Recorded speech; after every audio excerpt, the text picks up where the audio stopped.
ఆయన మారిన మాట నిజమే. అప్పుడు ఎన్టీ రామారావు మార్చాడు, ఇప్పుడు రైతులను మార్చాడు. ఆయన మార్చిన తప్పులేదు. బీజేపీ ఆయన అడిగామా? అడగలేదు కదా.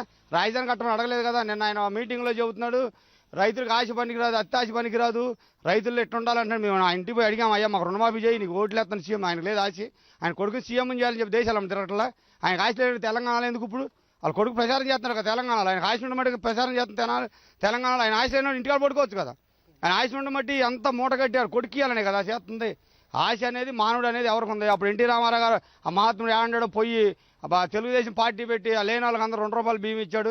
తర్వాత రాజశేఖర రెడ్డి గారు రుణమాఫీ చేశాడు. అట్లాగే ఈయన కూడా చేస్తారు. రైతులందరూ ఓట్లు వేసినందుకు బాగా రుణమాఫీ కాదు, ఇప్పుడు పొలమే మాఫీ చేస్తున్నాడు. ఊరు చుట్టుపక్కల ఈ 13 జిల్లాలు ఏముంచడం. ఈసారి కనుక మహాత్ముడు కనుక సీఎం అయితే ఈ 13 జిల్లాల రైతులు మొత్తం వెళ్ళిపోవడం అటుకెళ్ళి ఎటు అందరూ తెలంగాణ వెళ్ళి కేసీఆర్ దగ్గర పోయి పోడుకుంటారు. అందరూ ఎవరిని ఉంచడు. ఆయన సీఎం కొడుకుని సీఎం చేసుకోవాలి. ఆయనకి దురదృష్టి ఉంది కానీ రైతులు ఎవరు లేదు.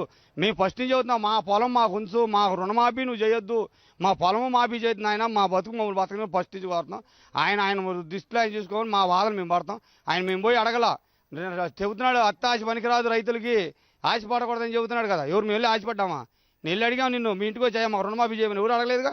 ఆయన సీఎం అవుతాం కోసం ఆయన రుణమాఫీ చేస్తున్నాడు. ఆయన రుణమాఫీ చేయడు, ఏమీ చేయడు. ఇప్పుడు రైతులకు బాగా బుద్ధి వచ్చింది, వాళ్ళే చేస్తారు మాఫీ. మనం ఏం చేయవసరం. రైతులందరూ కలిసి వాళ్ళే మాఫీ చేస్తారు.